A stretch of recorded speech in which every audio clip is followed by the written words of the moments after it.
नमस्कार दोस्तों, इन्फ्राटॉक्स के नए एपिसोड में आपका स्वागत है। तो चलिए शुरू करते हैं। पहली खबर की शुरुआत करते हैं पंजाब से, जहां पर दोस्तों मोहाली आईटी सिटी और कुराली बाईपास फाइनली ओपन हो गया है और अब लोग इसका इस्तेमाल कर पाएंगे। तो दोस्तों ये बाईपास एक 6 लेन का 31.2 किलोमीटर लंबा एक्सेस कंट्रोल्ड रोड है, जो मोहाली आईटी चौक को कुराली सिसवान रोड पर सिसवान से कनेक्ट करता है। चंडीगढ़ अंबाला ग्रीनफील्ड कॉरिडोर का हिस्सा है और ये उसका अब दूसरा पैकेज कह सकते हैं, जिसके ऊपर 1525 करोड़ रुपीस खर्च किए गए हैं।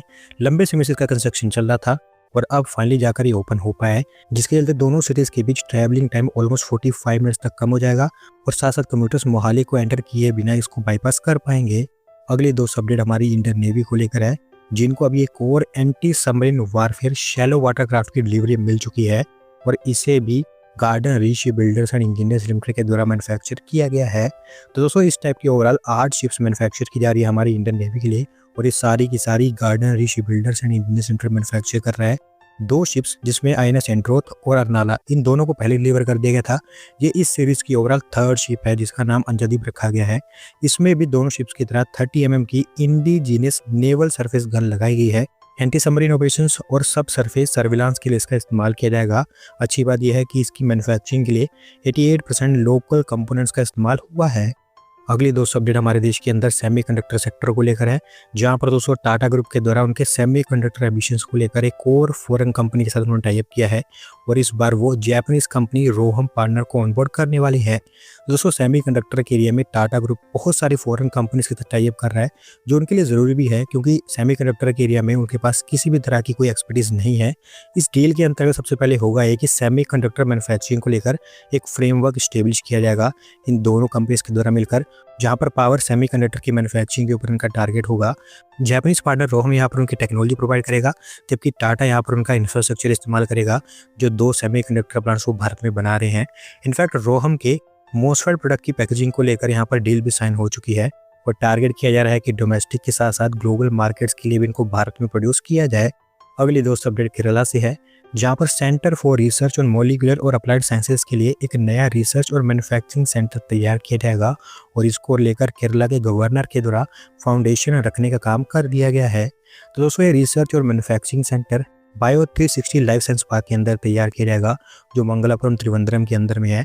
2 फेज में इसको तैयार किया जाएगा और एक ओवरऑल 15,800 स्क्वायर फीट के एरिया में फैला होगा, जिसमें से 8,600 स्क्वायर फीट के एरिया में ट्रांसलेशनल रिसर्च लेबोरेटरीज, जबकि रिमेनिंग 6,000 स्क्वायर फीट के एरिया में आयुष प्रोडक्ट्स की मैन्युफैक्चरिंग हो पाएगी। फिलहाल इसके पहले फेज को लेकर यहाँ पर फाउंडेशन रखने का काम किया गया है। अगली 2 अपडेट हमारी रेलवेज की तरफ से है, जिन्होंने नॉर्थ ईस्ट में एक नई रेल लाइन को लेकर फाइनल लोकेशन सर्वे अप्रूव कर दिया है और ये रेल लाइन आपको त्रिपुरा के अंदर बनकर तैयार होती हुई दिखाई देगी। दोस्तों यहाँ पर बेसिकली मैं जिरानिया बोजंग नगर रेल लाइन की बात कर रहा हूँ, जिसकी प्लानिंग लंबे समय से हमारी रेलवेज के द्वारा की जा रही थी।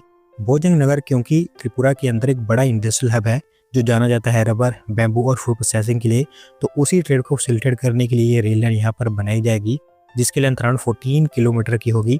फाइनल लोकेशन सर्वे के लिए 42 लाख रुपीस भी एलोकेट कर दिए गए हैं रेलवेज के द्वारा, जहां पर geographical features, soil conditions, propose bridges और दूसरे इंजीनियरिंग एस्पेक्ट्स को यहां पर स्टडी किया जाएगा। अगली दोस्त अपडेट महाराष्ट्र से है, जहां पर दोस्तों मुंबई से पुणे के बीच ट्रैवल करने वाले कम्यूटर्स को एक बड़ा रिलीफ मिलने जा रहा है, क्योंकि मुंबई पुणे के बीच एक नए एक्सप्रेसवे को लेकर national highway authority of India के द्वारा DPR अप्रूव कर दी गई है। दोस्तों मुंबई पुणे के बीच आप जानते हैं कि एक एक्सप्रेसवे बना हुआ है, मुंबई पुणे एक्सप्रेसवे नाम का, जो देश का one of the most congested road अभी के समय में बन चुका है।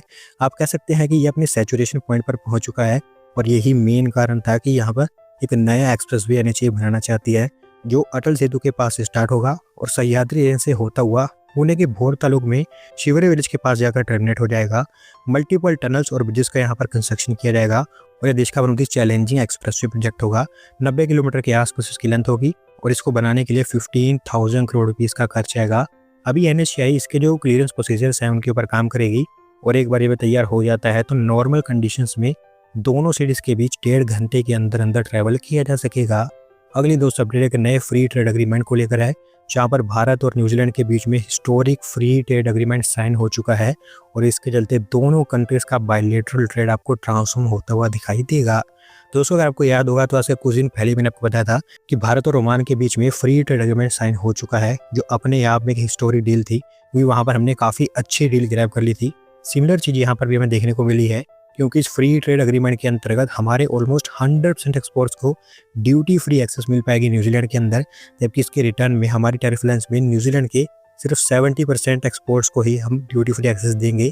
उनका डेयरी सेक्टर जो भारत से बहुत कुछ गेन कर सकता था, उनको हम ड्यूटी फ्री एक्सेस नहीं देंगे, क्योंकि यहाँ पर हमने अपने फार्मर्स को और हमारे जो डेयरी सेक्टर उसको सेफगार्ड किया है। एक और इम्पोर्टेंट चीज़ यहाँ पर जो बात करने लायक है वो ये है कि इस एफटीए के अंतर्गत न्यूजीलैंड के द्वारा अगले 15 सालों के अंदर अंदर $20 बिलियन की इन्वेस्टमेंट हमारे देश के अंदर कमिट की गई है।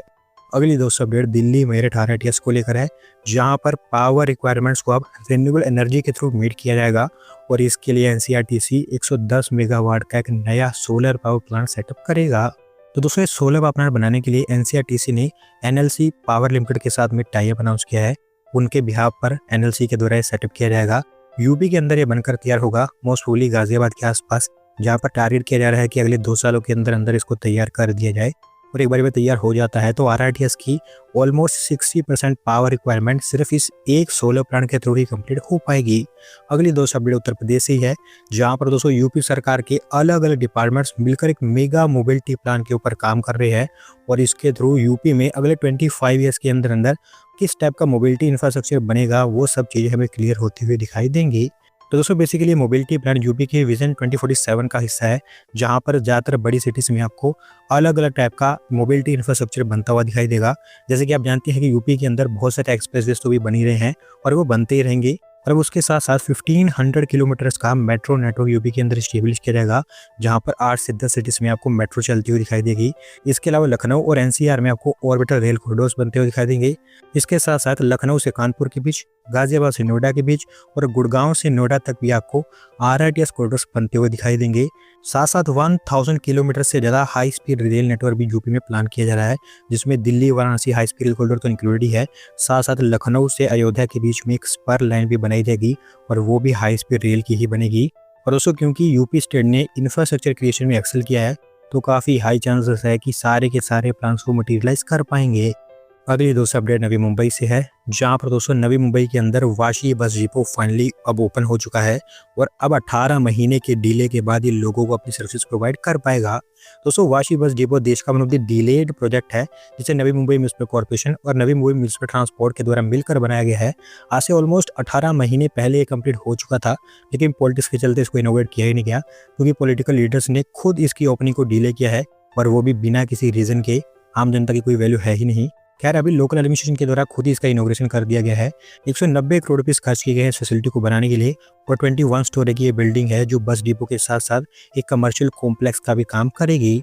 अगली दोस्त अपडेट बिहार से है, जहाँ पर दोस्तों बिहार सरकार ने फाइनली दूसरी स्टेट से अच्छी बातें सीखनी स्टार्ट कर दी हैं और अभी अर्बनाइजेशन को लेकर वो गुजरात मॉडल को स्टडी करेंगे। तो दोस्तों अभी जैसे मैंने आपको कल ही बताया था कि बिहार सरकार यूपी का रोड कंस्ट्रक्शन मॉडल स्टेट में अडॉप्ट करना चाहती है, जो एक अच्छी बात है, क्योंकि दूसरी स्टेट में जो बेहतर चीज़ें हैं उनको अपनी स्टेट में अडॉप्ट करना ही चाहिए। और आज अब इन्होंने डिसाइड किया है कि स्टेट के अंदर अर्बनाइजेशन को प्रमोट करने के लिए और उसको आगे तक ले जाने के लिए वो गुजरात मॉडल को स्टडी करेंगे, क्योंकि गुजरात हमारे देश की one of the well urbanise state है। बिहार सरकार का प्लान है कि गुजरात की तरह ही बिहार का भी म्यूनिसिपल इंफ्रास्ट्रक्चर मॉडर्नाइज किया जा सके। देखते हैं कि इस मॉडल का क्या आउटकम निकल कर आता है। आज की दोस्तों आखिरी अपडेट गुजरात से है, जहां पर दोस्तों नवसारी टेक्सटाइल पार्क को लेकर फाइनल DPR अप्रूव हो चुकी है और अभी आप कह सकते हैं कि इस प्रोजेक्ट के ऊपर टेंडरिंग वगैरह स्टार्ट हो सकती है। तो दोस्तों ये टेक्सटाइल PM मित्रा स्कीम का हिस्सा है, जहां पर इसको लेकर एक बार फाउंडेशन भी रख दिया गया था हमारे प्राइम मिनिस्टर के द्वारा, लेकिन स्टेक होल्डर्स और एडमिनिस्ट्रेशन के बीच डिस्प्यूट के चलते काम कभी आगे बढ़ ही नहीं पाया। तो फिर DPR में कुछ चेंजेस किए गए और अब दोबारा से यहाँ पर इसके लिए बिड्स इन्वाइट की जाएंगी। 1142 एकड़ के एरिया में फैला होगा, जहां पर स्पिनिंग, वेबिंग, प्रोसेसिंग और गारमेंट प्रोडक्शन को लेकर सारे के सारे काम एक सिंगल प्लेस में और सिंगल रूफ के अंदर हो पाएंगे। और उम्मीद यही है कि इस बार ये टेक्सटाइल पार्क हमें आगे बढ़ता हुआ दिखाई देगा। दोस्तों आज की वीडियो में बस इतना ही। अगर आप अपनी तरफ से अपडेट सबमिट करना चाहते हैं तो डिस्क्रिप्शन में दिए गए लिंक पर क्लिक करके सबमिट कर सकते हैं। अगर आज की वीडियो पसंद आई हो तो वीडियो को लाइक करें, चैनल को सब्सक्राइब करें। धन्यवाद वीडियो को देखने के लिए।